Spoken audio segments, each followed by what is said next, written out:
Welcome to Epilogue Podcast, the show where we discuss some stuff that happened on a different show ages ago which nobody really cares about anymore.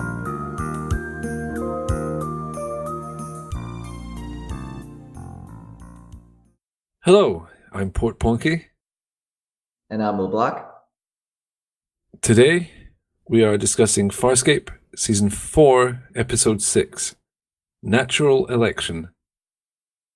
A space plant takes hold of Moya, and the crew must exterminate it.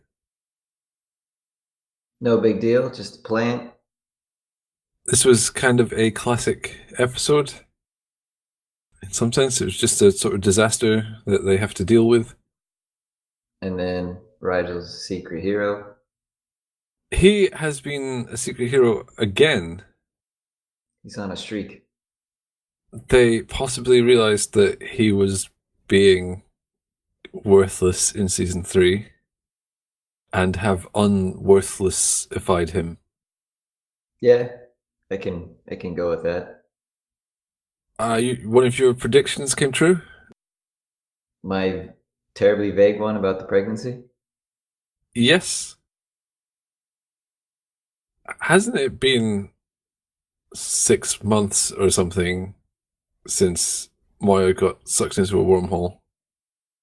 It's been quite a long time because John grew a full beard. Right. In some sense, that was a bit of a giveaway that the pregnancy would be a bit different. What do you mean? I don't understand. Well, she was not 6 months pregnant, although we don't know Sebastian gestation periods, but after 6 months, you would expect something. As you said, we don't know gestation periods for Sebastians or how they even show. Maybe they have special organs that shrink when there's a pregnancy, so there's no outward appearance of pregnancy. Humans already have that. But I mean, to the point where it's indistinguishable from someone. Don't think that's physically possible. Like, if you're pregnant, your organs already get really badly squashed. Insides of people are surprisingly squishy. Even more so when you're Sebastian. They're compatible with John biologically, so they can't be that different. Anyway, I'm not trying to diss your somewhat vague but accurate prediction, because it was a good call.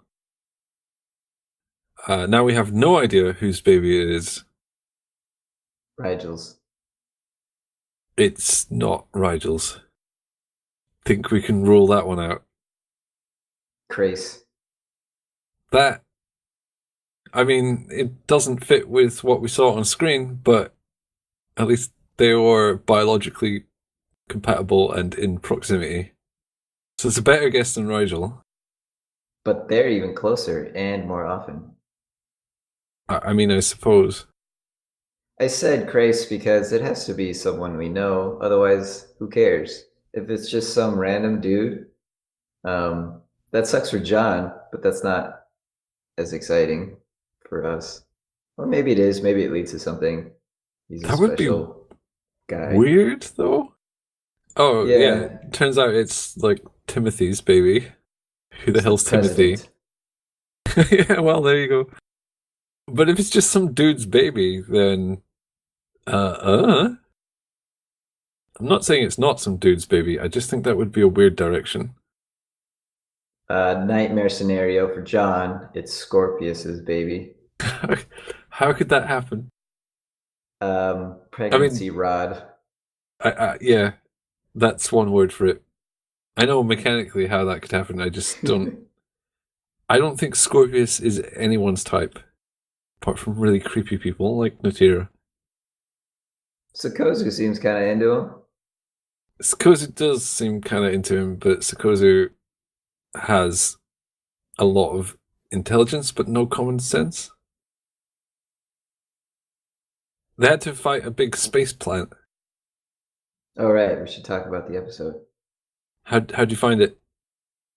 I found it really dark, and not theme-wise. I mean, it was literally dark. It was hard to see what was going on in some scenes. It was quite dark. Farscape does have a tendency to make some episodes just really sort of dingy and shadowy and stuff. I get it. They want to vary it up, especially after having done so many episodes on strictly on Moya. And here's another one. How do we differentiate this? All right, make it super dark, red highlights, and change up the setting with some weird plant stuff and fires. I think it was good visually. Oh yeah. I like that Chiana was creeped out by the plant stuff, but I didn't quite think the appearance of the plant was that freaky. No, it seemed more annoying than anything. The chattering plants was a little creepy, but that's not what she was talking about. If it had been mushrooms, then I would have agreed 100%. What? If it had been mushrooms, like fungus and stuff. Why? Because that stuff looks really creepy. She went up into the tier above to look around, and if it was just wall to wall, just mushrooms everywhere, walking through like fungus and mushrooms and mold and stuff, then I would understand why she was like, I don't want to go up there ever again. She did emphasize how much of it there was, so maybe it was being freaked out at the amount of it, that it's overwhelming and seemingly taking over everything. That's not comforting. That isn't comforting, but it is just like roots and weed sort of stuff. It looks like a bracken, which is a really common plant in Scotland. And you get like whole hillsides covered with it, and you can walk through it, and it's kind of scratchy, and it's not freaky to me. It's just like, yeah. Her reaction did seem disproportionate to what we were seeing. That's why I wanted it to be mushrooms, because they are icky. I wonder if the episode was dark because the plant effect didn't look that good. Just like little tumbleweed hairballs. That's exactly what it looks like. It is. It seemed like they just got a bunch of tumbleweed. When it was coming out of Pilot's mouth and stuff, that was pretty grim. Oh yeah, that part freaked me out. Maybe she imagined that. But that would just be her imagination. It's a possibility. In fact, it did happen. Crichton can count backwards in Spanish. So can I. Can you? Yeah. Okay. 10, 9, 8, 7, 6, 5, 4, 3, 2. Okay, yeah. Boom. Is that because Spanish is quite a common language in the United States? I can't speak for all of the United States. Yes, you can. As much as I want to. Yeah, you can. It's just one country. But in California, there is a heavy Spanish-speaking population here, and Spanish is a very common foreign language taught in high school, in middle school. I started learning it in middle school. Okay, fair enough. I could probably do it in French, but I don't know if I could do it in Spanish. See, I wouldn't know any of the French numbers. Don't bother. French has a really bad counting system. It's okay at first, but it gets silly later on. It didn't strike me as odd when he counted in Spanish, because I know Spanish. Well, I'm not bilingual, but I know a lot of Spanish. But now that you point that out, I guess that is kind of weird. It's not weird. It's just, as a European, maybe it doesn't come across that a lot of citizens of the United States probably know a little bit of Spanish here and there. Adios, gracias, stuff like that. Hasta la vista, Google. It was funny to me. I really like that joke. Was it good? I don't think it hit. Oh, the plant stuff looked kind of wet. That's gross. Maybe she was freaked out by that. I guess Wet and slimy. That's no good. if it was moving as well, but I don't know. I don't want to spend the whole podcast trying to marry together the fact that Chiana was terrified and that the plants weren't terrifying. At least they used the kind of right amount of show and tell. They showed Chiana being scared, but they didn't show her actually facing the thing, because it would have been, I think, underwhelming. Aaron trusts Chiana to keep his secret. That was stupid. And then later on redacts the entire conversation. Never happened. It did lead to a really clever line. Which one? Where John uses the idiom, the whole ship knows. I didn't even know that's an idiom. Yeah, you'd say like, oh, the whole school's talking about it. Or the whole office knows. Oh, okay. It says the whole ship knows. And then Dagger says, I don't think Moya knows. Talk about the whole ship. I'm sure I've never noticed that before. It's another one of these things. They used to do a lot of this in season 1 where John would say something and they'd riff on it from an alien perspective. I do remember that and being impressed by it, because all these things that we say and don't think about would pop up, and then they would go off on them. Sikozu worked with Naranti. I didn't really understand why she didn't just ignore Naranti. No common sense. I guess. Yeah, because Naranti didn't do anything useful until eventually she did do something useful, which fits in with your character analysis that she says weird stuff most of the time and useful stuff sometimes. That was her exactly in this episode. A lot of the crazy stuff. She had a good line about knowing a lot of poisons. She also volunteered Rigel for the plan. Nudged him forward. Encouraged might be the word. Oh, it was so cool how everyone has different radiation tolerances. That was so cool. How do you know that's the case? They were talking about it. Oh, right. Rigel was the second most immune, apart from Scorpius, who just sort of became aroused at radiation. He's a superhero, so you have to be strengthened by radiation. The supervillain, surely. No, he saved the day here. Did he save the day?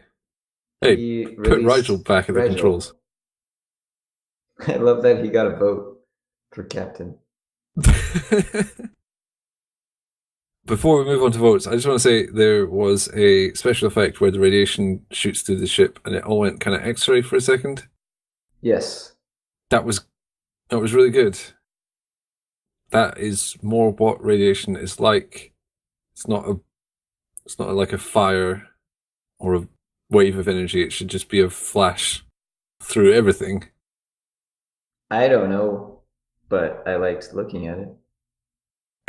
I mean, it's a bit fanciful kind of X-ray thing, but it looked good. It was in line with how radiation actually is to an extent that was suitable for me. And yeah, it's just good. I don't want things to be remarkably hard sci-fi. If they are, that's fine. I don't mind, but I'm flexible on it. But I get annoyed when they do really silly things with known things. Like pregnancies? No, well, because it's an alien pregnancy, I can't say, oh, it doesn't work like that, because I can't say how aliens would do things. Once you go through the unknown, you can go anywhere, but if you are writing from the known, you have to stick with that. Fair enough. Which is why when there's stuff like the radiation sent me back in time, that annoys me, because that's not what happens. You just have to try harder. So the votes. Who won the vote? Dargo won the vote. He got 4 votes. That's the most. Did John get none? John did not get any votes. That's good because he's obsessed with wormholes and he doesn't seem like he would serve that role well. I like that he didn't get votes. It was a bit of a send-up to the humans being the best guys. Even at this stage in the series, I think the first time I watched it, there was a small kind of concept that John would be the captain somehow. But no, he would be a bad choice. He's a liability, and he's still a little green behind the ears. I wrote down the votes. Rigel voted. He got 1 vote. He probably voted for himself. Scorpius got 1 vote, probably from Sikozu. The Divine Eternal got 1 vote from Naranti. Aaron got a vote, but I don't know if it's clear who voted for her. Probably John. Oh, yeah. But would it be John? I don't know. It's not totally clear. I think it would be Gianna. Yeah. I see John voting for his best bud. Because even in this episode, he says he doesn't trust Aaron. Why would you vote for someone you don't trust to be captain? Plus, she's pregnant with his kid, possibly. So his genetic child from his twin clone. It's complicated. He may not want to put her in a position that might be difficult. I'll go with Gianna because she got to hear the news first. So she felt like she owed her one. Was it an apology vote? Yeah, there you go. Or was it Dargo? Would Dargo vote for himself? Yeah, he'd vote for himself. Oh, of course. So who voted for Dargo then? John, Aaron, Dargo, Pilot. Pilot. That's the one I missed. I feel like Pilot might have voted for Aaron. Oh, yeah. Okay, yeah. Pilot would vote for Aaron. It probably showed the person on screen and I didn't pay attention enough. It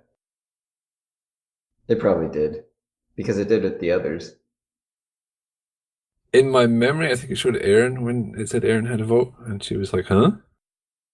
That's probably wrong. Aaron says there's no distinction in her mind about the 2 Johns. I don't believe that. They're basically the same dude. Okay, I believe that. Wow, that was easy. They're not quite the same dude, but they're basically. They're like 98% of their life was the same. It would be so weird though to have a vivid memory of the death of someone you know who's still alive. I know there are dreams and whatever, but she lived that. It can happen in real life. If you're very confused. I don't know, that can't really happen. Would it be that weird? It would be a bit weird. She knows what his dying words would be. I mean, in that context, yeah. You might think of better dying words, or die in a way that has a different word requirement. Oh, this way she can choose the better one to hold on to for her memories. Remember the better death scene of her lover. Yeah, she has a choice. It's one of the perks of dating kind of like twins sort of thing. If they both die, you can remember which death is more dramatic or favorable. Yes, exactly. I mean, I'm not going to disagree. I just think that's a really weird angle. There are plenty of perks, and that one is way at the top. At the top, okay. Scorpius was being a good boy again. He's playing the long game. Become such a good guy that he convinces everyone he's a good guy. Mm-hmm. By being a good guy? They'll never see it coming. Apparently not, seeing as they still march him around at gunpoint. Which is sort of understandable. I mean, he's clearly chilled out. Although he did try and murder all of them with reasonable success for several years. He has a lot of murdering practice. Do you have a quote from this episode? I love shooting things. Yep. I had no doubt that you would pick that. My job was easy. He's so happy to say it.